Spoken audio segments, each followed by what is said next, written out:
الحمد لله نحمده ونستعينه ونستغفره ونؤمن به ونتوكل عليه ونعوذ بالله من شرور أنفسنا ومن سيئات أعمالنا من يهده الله فلا مضل له ومن يضلله فلا هادي له ونشهد أن لا إله إلا الله وحده لا شريك له ونشهد أن سيدنا وسندنا وحبيبنا وشفيعنا ومولانا محمدا عبده ورسوله أما بعد فأعوذ بالله من الشيطان الرجيم بسم الله الرحمن الرحيم يا أيها الذين آمنوا كتب عليكم الصيام كما كتب على الذين من قبلكم لعلكم تتقون قال النبي صلى الله عليه وسلم من صام رمضان إيمانا واحتسابا غفر له ما تقدم من ذنبه أو كما قال عليه الصلاة والسلام۔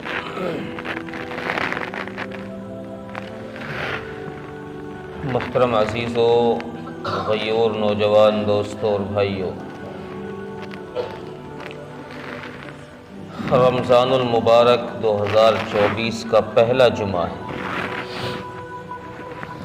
بڑے خوش نصیب ہیں وہ لوگ جن کو اللہ تبارک و تعالی نے یہ ماہ مبارک نصیب فرمایا۔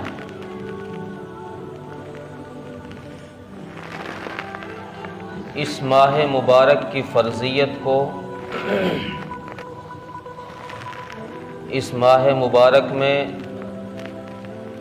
پورے مہینے کے روزوں کو اللہ تبارک و تعالیٰ نے فرض فرمایا ہے۔ چونکہ روزہ رکھنا ایک مشکل کام ہے، پہلی امتوں کا اور مشکل تھا، ہمارا آسان ہے ان کے مقابلے میں۔ اس لیے اللہ تبارک و تعالیٰ نے صبر دلانے کے لیے پہلی امتوں کا ذکر قرآن میں فرمایا۔ بھئی کوئی ہمارا قریبی نزدیکی کوئی پریشانی میں مبتلا ہو تو ہم اس کو تسلی دلانے کے لیے اس سے پہلے کے لوگوں کا ذکر کرتے ہیں کہ بھئی دیکھیں ان کے ساتھ بھی یہ ہوا تھا، ان کا معاملہ ٹھیک ہو گیا، وہ سیٹ ہو گیا، کوئی پریشانی کی بات نہیں، ہو جائے گا، تمہیں بھی شفا ہو جائے گی۔ اللہ تبارک و تعالیٰ نے رمضان کے روزے فرض فرمائے، اور روزوں کو فرض فرمانے کے بعد پہلی امتوں کا تذکرہ ساتھ ہی کر دیا کہ امت محمدیہ گھبراؤ نہیں، تمہارے لیے تو ہم نے یہ آسانی رکھ دی کہ صبح صادق سے سحری کرو، صبح صادق پر سحری کرو، وہاں سے کھانا پینا چھوڑو اور غروب آفتاب پہ جا کر پھر شروع کر دو۔ ہم نے پہلے لوگوں میں، پچھلی امتوں میں ایسے سخت ترین روزوں کا تذکرہ ملتا ہے کہ اگر غروب کے بعد سو گئے، افطار کرنے کے بعد سو گئے تو اگلا روزہ شروع ہے۔ اس امت پر بھی یہی سختیاں تھیں شروع میں، اللہ تبارک و تعالیٰ نے یہ آسانی عطا فرمائی کہ روزے کا وقت کم کر دیا۔ اس لیے رسول اکرم صلی اللہ علیہ وسلم کی احادیث میں جو ملتا ہے وہ یہ ملتا ہے کہ آپ صلی اللہ علیہ وسلم سحری میں بالکل آخر میں سحری کیا کرتے تھے، سحری کا وقت بالکل آخری میں، اور افطار میں آپ جلدی کیا کرتے تھے، ادھر غروب ہوا آپ نے فوراً افطار کر لیا۔ اس کی وجہ مفسرین نے لکھی ہے کہ اس لیے رسول اکرم صلی اللہ علیہ وسلم نے یہ عمل کیا ہے تاکہ امت پر، میرے امت کے لوگوں پر کم سے کم پریشانی ہو، کم سے کم وقت ان پر بھوک کا آئے۔ تو اللہ تبارک و تعالیٰ نے روزے فرض فرمائے اور ساتھ میں ارشاد فرما دیا کما کتب علی الذین من قبلکم، تم سے پہلے لوگوں پر بھی فرض کیا گیا ہے لیکن تمہارے اوپر فرض اس لیے کیا گیا ہے تاکہ تمہارے اندر میرا ڈر پیدا ہو جائے۔ اللہ اپنا خوف بٹھانا چاہتے ہیں، اپنی ربوبیت بندے کے دل میں بٹھانا چاہتے ہیں کہ تیرے اندر میرا رب ہونا، یہ بات تیرا دل مان لے اور پھر پورے سال کے لیے تو اس بات کو تسلیم کر لے۔ چونکہ روزے کے وقت میں انسان کا تعلق اللہ کی ذات کے ساتھ خاص ہوتا ہے۔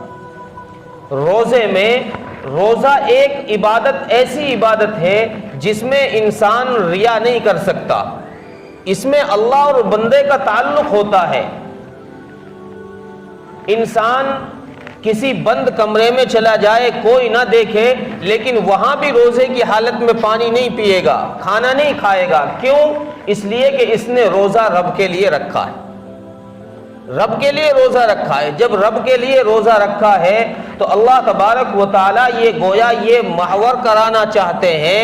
یہ باور کرانا چاہتے ہیں کہ جیسے تو روزے کے دنوں میں تنہائی میں جا کر بھی کسی سے کوئی نہیں دیکھ رہا، کسی کا کوئی خوف نہیں ہے سوائے میرے، لیکن پھر بھی تو نہیں کھا رہا ہے، پھر بھی نہیں پی رہا ہے، تیری ساری زندگی کا معمول یہ بن جائے کہ تو ہر برائی سے اسی طرح بچنے لگ جائے۔ یہ اللہ چاہتے ہیں لعلکم تتقون، تمہارے اندر ڈر پیدا ہو جائے۔ جیسے روزے کے دنوں میں تم ڈر رہے ہو کھانے پینے سے کہ نہیں بھائی تم 50,000 دو میں تب بھی روزہ نہیں توڑوں گا، 1,00,000 دو تب بھی نہیں توڑوں گا، میں نے روزہ رب کے لیے رکھا ہے۔ اسی لیے اللہ تبارک و تعالیٰ نے فرمایا الصوم لی وانا اجزی بہ، اور ایک دوسری حدیث میں وانا اجزا بہ، کہ روزہ میرے لیے بندے نے رکھا ہے، بندے کا اور میرا تعلق ہے روزے کے ساتھ میں، اس لیے بدلہ بھی میں خود دوں، بدلہ بھی میں اپنی طرف سے دوں گا، اپنے ہاتھ سے دوں گا گویا۔ اور دوسری حدیث میں فرمایا کہ اس کے بدلے میں بدلہ کیا دوں، میں بندے کا خود ہی ہو جاتا ہوں۔ وَأَنَا أُجْزَى بِهِ، میں بندے کا خود ہی ہو جاتا ہوں۔ اللہ یہ فرما رہے ہیں یہ اتنی بڑی عبادت ہے کہ اس کا بدل کوئی چیز نہیں ہے، اتنی بڑی عبادت ہے اس کا بدل کوئی چیز نہیں۔ جب اس کا بدل کوئی چیز نہیں تو پھر میں دوں کیا؟ اس لیے میں بندے کا خود ہی ہو جاتا ہوں۔ اللہ اکبر، کتنی بڑی بات! اللہ بندے کا ہو رہے روزے میں کہ بندہ تو روزہ رکھ، تو صبح سے شام تک روزے سے رہ، میں نے جن چیزوں سے منع کیا ہے ان چیزوں سے تو رک کر رہ، میں اس رکنے کے عوض میں تجھے اپنے آپا دے دیتا ہوں، میں خود تیرے حوالے ہو جاتا ہوں گویا۔ لیکن اس کے باوجود، اتنی فضیلت کے باوجود، اتنی عظمت کے باوجود کتنے مسلمان ایسے ہیں جو رمضان المبارک میں روزہ چھوڑ رہے ہیں؟ اکثریت مسلمانوں کی، اکثریت روزہ ترک کر رہی ہے۔ اللہ کے احکامات کا علی الاعلان بغاوت پر ہم لوگ تلے ہوئے، علی الاعلان بغاوت کر رہے ہیں، علی الاعلان مسلمان کھاتا پھر رہا ہے سر عام، گویا ایک طریقے سے وہ یہ اعلان کر رہا ہے کہ میں کھا رہا ہوں رمضان کے مہینے میں، کوئی آئے مجھے روک کے دکھائے۔ اللہ نے منع کیا ہے کہ نہیں کھانا نہیں ہے رمضان میں، رمضان شروع کر دیا ہے ہم نے، اب رمضان میں تجھے روزے سے رہنا ہے۔ اللہ منع فرما رہے ہیں کہ روزے میں تجھے کھانا نہیں ہے، مسلمان یہ اعلان کر رہا ہے کہ نہیں ہم اللہ کی نہیں مانتے، کوئی آئے ہمیں روک کے دکھائے ہم کھائیں گے۔ علی الاعلان لوگ کھاتے پھر رہے ہیں اور اپنے آپ کو مسلمان بھی کہہ رہے ہیں۔ روزے کی فرضیت کا اندازہ اس بات سے لگائیے، اللہ تبارک و تعالی نے ایام حیض کے اندر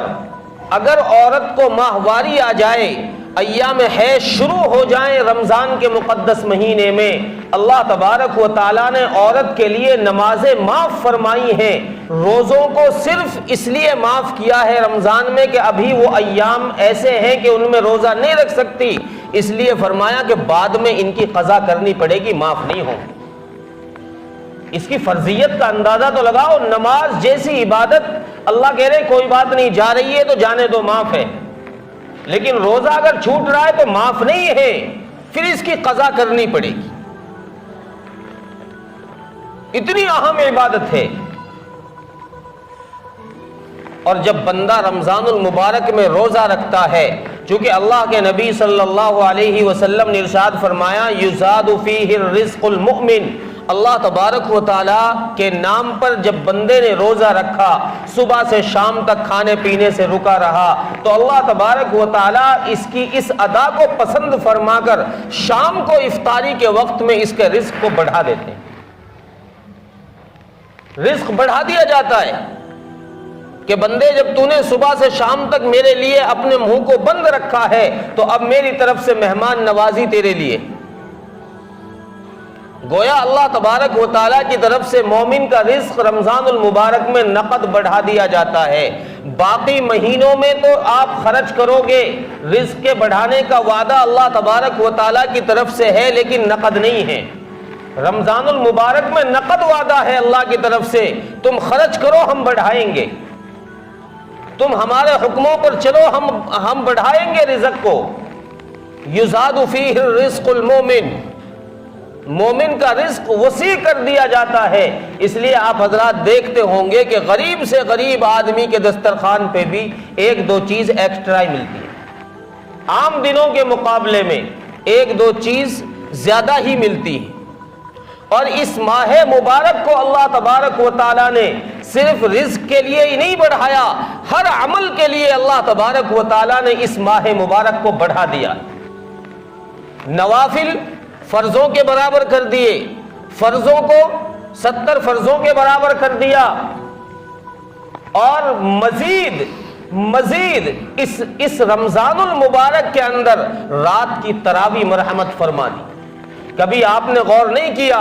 رات کی تراویح پڑھنے والے کتنے لوگ وہ ہیں جو مستقل طور پر تراویح پڑھتے ہی نہیں ہیں رمضان میں، اور بہت سارے لوگ وہ ہیں جو پڑھتے ہیں پابندی سے، لیکن ان پابندی سے پڑھنے والوں میں سے بھی وہ ہیں جو 20 رکعت میں سے 10 ہی پڑھتے ہیں، 10 بیٹھے بیٹھے گزار دیتے ہیں۔ امام جب پہلی رکعت میں رکوع میں جاتا ہے تب اللہ اکبر، جب تب جا کر وہ رکوع میں شریک ہوتے ہیں، گویا اس کا ایک رکعت کا قرآن گیا، ایک رکعت کا قرآن نہیں ملا اسے۔ پوری تراویح میں جو قرآن کریم سنت ہے، جو پوری تراویح میں قرآن کریم پر ثواب ملے گا، اس کو وہ ثواب نہیں ملا، یہ محروم رہے گا۔ گویا اس نے اپنا ٹائم ضائع کیا ہے اللہ، اور ضائع کرنے کے ساتھ ساتھ اس نے رب کے قرآن کی توہین بھی کی ہے کہ رب کا قرآن تراویح میں پڑھا جا رہا ہے، اور قرآن کریم میں اللہ تبارک و تعالیٰ نے فرمایا وَإِذَا قُرِئَ الْقُرْآنُ فَاسْتَمِعُوا لَهُ وَأَنصِتُوا، قرآن کو چپ رہو، خاموشی کے ساتھ قرآن کو سنو۔ اور یہ نیچے بیٹھ کے یار دوستوں میں ایک دوسرے میں کہ تو کیا کر رہا ہے، تیرا روزہ کیسا گزرا، تو نے آج کیا کیا، تو نے آج کیا کھایا، یہ بس اس کی باتیں یہ شروع ہوئی۔ امام نے جب کہا اللہ اکبر، یہ بھی کھڑا ہو کے اللہ اکبر۔ اور اس نے پڑھنی تھی 20 رکعتیں، پڑھ رہا ہے 10 رکعتیں۔ تو رمضان المبارک میں بہت سارے لوگ وہ ہیں جو تراویح بھی مکمل نہیں پڑھتے، تراویح بھی آدھی ہی پڑھتے۔ تو میں عرض یہ کر رہا تھا کہ اللہ تبارک و تعالیٰ نے مزید 20 رکعت تراویح اس لیے دی ہے چونکہ حدیث میں آتا ہے کہ قیامت کے دن اللہ تبارک و تعالیٰ بندوں کے اعمال کا جب حساب کریں گے، جب میدان حشر قائم ہوگا، اللہ کا میزان قائم ہوگا، وَنَضَعُ الْمَوَازِينَ الْقِسْطَ لِيَوْمِ الْقِيَامَةِ فَلَا تُظْلَمُ نَفْسٌ شَيْئًا، جب کسی پر کوئی ظلم نہیں ہوگا، کسی پر کوئی زیادتی نہیں ہوگی، اللہ کا میزان، اللہ کا ترازو انصاف کا قائم ہو جائے گا، اور اللہ کسی کے ساتھ کوئی زیادتی نہیں کریں گے۔ اس لیے روایات میں آتا ہے کہ اگر بغیر سینگ والی بکری کے سینگ والی نے ٹکر ماری ہے، حالانکہ اس مخلوق سے حساب نہیں ہے، بھیڑ بکریوں سے حساب نہیں ہے، لیکن اللہ تبارک و تعالیٰ انصاف دلانے کی وجہ سے اس سینگ والی بکری نے جو اس بے سینگ والی کے ٹکر ماری ہے، اس سے اس کا بدلہ دلوائیں گے، اس کا بدلہ دلوانے کے لیے ان کو دوبارہ زندہ کریں گے۔ کہ اس سے بدلہ لو۔ اتنا انصاف کا دن جب قائم ہوگا تو اللہ تبارک و تعالیٰ اس انصاف کے دن میں بندوں کے اعمال کا جب حساب کریں گے تو حدیث میں آتا ہے کہ اس کی نمازیں چیک کی جائیں گی، فرائض میں اگر کمی ہو گئی تو ان فرائض کی کمیوں کو نفلوں سے پورا کیا جائے۔ مشہور حدیث سنی ہے نا آپ نے، فرائض کی کمی کو نفلوں سے پورا کیا جائے گا۔ اب آپ حضرات بتاؤ کہ آپ فرائض دن میں کتنے پڑھتے ہو روزانہ؟ گنتی نہیں کری، 20 رکعت فرائض روزانہ ہم پڑھتے ہیں، 20 رکعت فرائض ہم روزانہ پڑھتے ہیں، 17 رکعت فرضیں ہیں اور 3 رکعت وتر ہیں واجب۔ یہ حکمن فرض ہیں، عملاً واجب ہیں۔ ان کا مقام جو ہے فرضوں کے برابر ہے وتروں کا، اس لیے فقہا نے مسئلہ لکھا ہے کہ اگر کسی فوت شدہ آدمی کا نمازوں کا فدیہ اگر دیا جائے گا تو 5 کا نہیں 6 کا دیا جائے گا۔ کسی کی نمازوں کا اگر فدیہ دینا ہو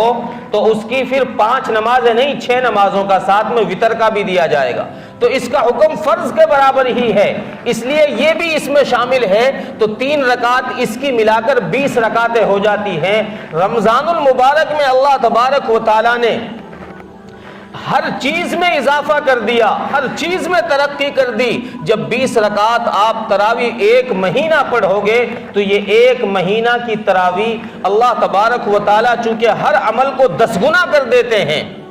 ہر عمل کو کم سے کم درجے میں 10 گنا کر دیتے ہیں، تو پورے سال میں جب آپ اس کو گھماؤ گے ان 20 رکعتوں کے اجر کو، تو یہ پورے سال کے فرائض کی کمی کو پورے کر دیں گے۔ پورے سال کی فرائض کو یہ 20 رکعت تراویح ہی پوری کر دیں گی، اور اگر پھر بھی کمی رہی تو جو آپ چاشت اور اوابین اور نفل وغیرہ جو پڑھتے ہیں ان سے اللہ تبارک و تعالیٰ کمی کو پورا کر دیں گے۔ اور اگر ان تراویحوں کے ذریعے سے ہی کمی پوری ہو گئی تو پھر باقی نوافل سے آپ کے درجات اللہ بلند کر دیں گے۔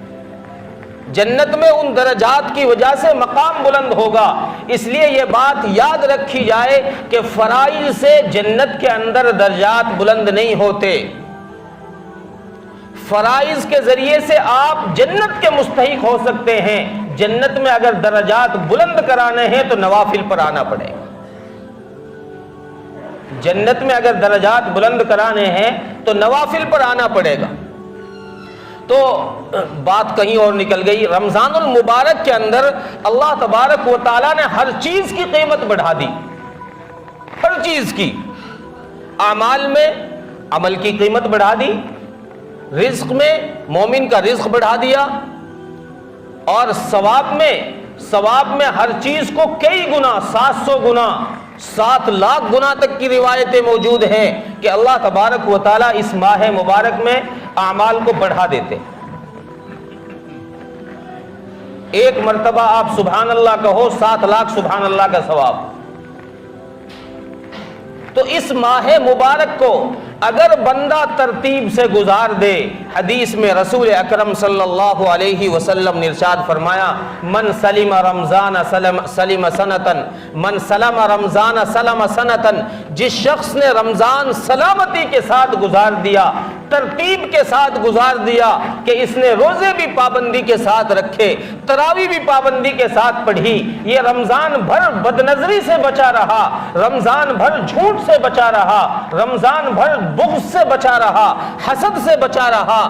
غیبت سے بچا رہا، یہ رمضان بھر ہر برائی سے بچا رہا، اگر اس کا رمضان سلامتی کے ساتھ گزر گیا، ترتیب کے ساتھ گزر گیا، اللہ کے نبی نے فرمایا اللہ اس کے اگلے پورے سال کی ترتیب کا فیصلہ فرما دے، پورا سال اسی ترتیب سے گزرے گا۔ اور اگر رمضان میں بھی وہی حق تلفی رہی، وہی جھوٹ بولنا، وہی بدنظریاں، وہی برائیاں، ہمیں رمضان اور غیر رمضان میں ہم نے کوئی فرق نہیں کیا، اللہ تبارک و تعالیٰ پھر پورا سال ہمارا اسی بے حیائی کے ساتھ گزارنے کا فیصلہ کر دیتے ہیں۔ اس لیے عزیز و بزرگو دوستو، ابھی رمضان کی شروعات ہے، رمضان کا پہلا ہفتہ ہے، رمضان کا پہلا جمعہ ہے، جو کمی اگر ہو گئی ہے شروع کے دنوں میں اللہ سے معافی مانگے، باقی مہینہ جو بچا ہوا ہے اللہ سے اس میں صحیح استقامت کے ساتھ، اخلاص کے ساتھ اس میں اعمال کرنے کی اللہ سے توفیق مانگے۔ اللہ سے یہ دعا کرے کہ آئندہ پتہ نہیں رمضان نصیب ہوگا کہ نہ ہو، اللہ تبارک و تعالیٰ سے یہ دعا کرے کہ اللہ میری اس رمضان کی عبادت کو میرا مغفرت کا ذریعہ بنا دے، میری مغفرت کا ذریعہ بنا دے،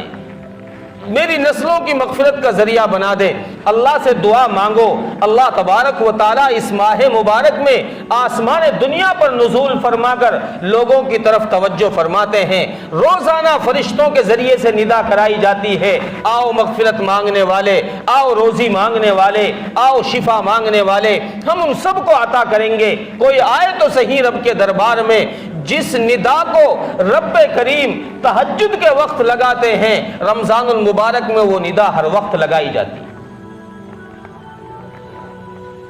اس لیے عزیز و بزرگو دوستو، رمضان المبارک کے مہینے میں زیادہ سے زیادہ اعمال کی آدمی کوشش کرے۔ اور دوسری چیز، رمضان المبارک کے مہینے میں قرآن کریم کی کثرت تلاوت، چونکہ یہ ماہ مبارک ایسا ہے جس ماہ مبارک کو کلام الہی کے ساتھ ایک خاص انسیت ہے، خاص لگاؤ ہے۔ اللہ تبارک و تعالیٰ نے تورات اسی ماہ مبارک میں نازل فرمائی، انجیل اسی ماہ مبارک میں نازل فرمائی، زبور اسی ماہ مبارک میں نازل فرمائی، قرآن مقدس کو 21 تاریخ کی اسی مہینے کی 21 تاریخ کو نازل فرمائی۔ تو کلام الہی کے ساتھ اس ماہ مبارک کا خاص ربط ہے، اس لیے تو اللہ تبارک و تعالیٰ نے شہر رمضان الذی انزل فیہ القرآن کہہ کر اعلان فرمایا کہ اس ماہ مبارک میں ہم نے قرآن کو نازل فرمایا ہے۔ مطلب کیا ہے؟ مفسرین نے لکھا ہے کہ اس ماہ مبارک میں زیادہ سے زیادہ قرآن کریم کی کثرت، زیادہ سے زیادہ اس ماہ مبارک میں قرآن کریم پڑھا جائے۔ عام معمول سے ہٹ کر اس ماہ مبارک میں قرآن کریم کی کثرت کی جائے، زیادہ سے زیادہ وقت لگایا جائے، یار دوستوں کے ساتھ بیٹھنے کے بجائے، مجلسیں اور ٹولیاں لگانے کے بجائے اس ماہ مبارک میں اپنے وقت کو ضائع نہ کریں، اپنے وقت کو قیمتی بنائیں۔ یا تو قرآن کی تلاوت ہو، یا ذکر اذکار ہو، تسبیح استغفار ہو، چونکہ حدیث میں آیا ہے کہ رمضان المبارک میں 4 چیزیں کثرت سے کرنی چاہیے: لا الہ الا اللہ، استغفار، اور جنت کی طلب، دوزخ سے پناہ۔ ان 4 کاموں کے کرنے کا رمضان میں کثرت کے ساتھ ذکر ملتا ہے حدیث میں۔ لا الہ الا اللہ کثرت کے ساتھ پڑھو، استغفار کثرت کے ساتھ کرو، جنت کی طلب اللہ سے کثرت کے ساتھ مانگو جنت کو، کہ اللہ میرے اعمال تو ہے نہیں جنت کے لائق، لیکن تجھ سے تیرے فضل کے ہوتے ہوئے یہ مانگتا ہوں کہ مجھے جنت دے دے، اپنے فضل سے جہنم سے بچا لے۔ تو اس ماہ مبارک میں اپنے وقت کو ضائع نہ کریں، اپنے وقت کو قیمتی بنانے کے لیے، چونکہ ابھی شروعات ہے رمضان المبارک کی، مہینہ پورا بچا ہوا ہے، اس لیے اس ماہ مبارک میں ہم یہ عزم کریں کہ ہم انشاءاللہ اپنے وقت کو پورے رمضان ضائع نہیں کریں گے، نہ رمضان کی شب قدر میں ضائع کریں گے، نہ رمضان کے دنوں میں ضائع کریں گے، تاکہ اللہ تبارک و تعالی ہم سب کی مغفرت کے فیصلے فرما دے اور ہم سب کے لیے اس ماہ مبارک کو مغفرت کا ذریعہ بنا دے۔ وآخر دعوانا ان الحمدللہ رب العالمین۔